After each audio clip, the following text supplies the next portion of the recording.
দর্শক সবাইকে স্বাগতম জানাচ্ছি এবং আমি ঠিক এই মুহূর্তে খিলক্ষেত যে এলাকাটি রয়েছে সেই এলাকা থেকে আপনাদের সাথে যুক্ত হয়েছি এবং অল্প কিছু সময়ের মধ্যে কিন্তু দীর্ঘ 17 বছর পর দেশের মাটিতে পা রাখতে যাচ্ছেন। এবং আমি যদি একটু জানিয়ে রাখি, হযরত শাহজালাল আন্তর্জাতিক যে বিমানবন্দরটি রয়েছে সেই বিমানবন্দরে কিন্তু তারেক রহমান যে ফ্লাইটটি রয়েছে সেটি কিন্তু অবতরণ করবেন এবং রাস্তার দুপাশে কিন্তু নেতাকর্মী যারা রয়েছে তাদের যে উচ্ছ্বাস আনন্দ, দীর্ঘ 17 বছর পর তারেক রহমান তিনি কিন্তু দেশে ফিরছেন এবং তাকে ঘিরে যে একটি উচ্ছ্বাস উদ্দীপনা সেটি কিন্তু আমরা লক্ষ্য করছি। বিএনপির অঙ্গ সংগঠনের নেতাকর্মী যারা রয়েছে তারা কিন্তু এক পাশে কিন্তু অবস্থান করছেন তারেক রহমানকে স্বাগতম জানানোর জন্য।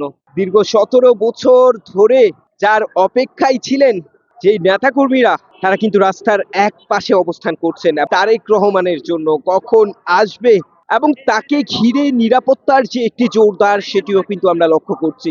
হযরত শাহজালাল আন্তর্জাতিক বিমানবন্দর থেকে 300 ফিট তার জন্য যে মঞ্চ তৈরি করা হয়েছে, পুরো রাস্তায় কিন্তু নিরাপত্তার যে একটি নজরদারি সেটি কিন্তু আমরা লক্ষ্য করছি। এবং আমি আপনাদেরকে একটু জানাতে চাই যে অল্প কিছু সময়ের মধ্যে কিন্তু বিএনপির ভারপ্রাপ্ত চেয়ারম্যান তারেক রহমান কিন্তু অল্প কিছু সময়ের মধ্যে এই রাস্তা দিয়ে কিন্তু 300 ফিট তার জন্য যে মঞ্চ তৈরি করা হয়েছে সেই মঞ্চে কিন্তু অবস্থান করবেন।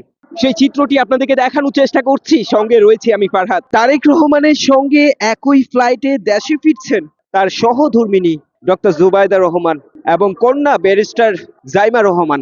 এবং অল্প কিছু সময়ের মধ্যে কিন্তু তারেক রহমান হযরত শাহজালাল আন্তর্জাতিক বিমানবন্দর থেকে 300 ফিট তার জন্য যে মঞ্চ তৈরি করা হয়েছে সেখানেই কিন্তু অবস্থান করবেন। দর্শক, এই ছিল আমার কাছে রাজধানীর খিলক্ষেত থেকে এখনকার মতো সর্বশেষ আপডেট।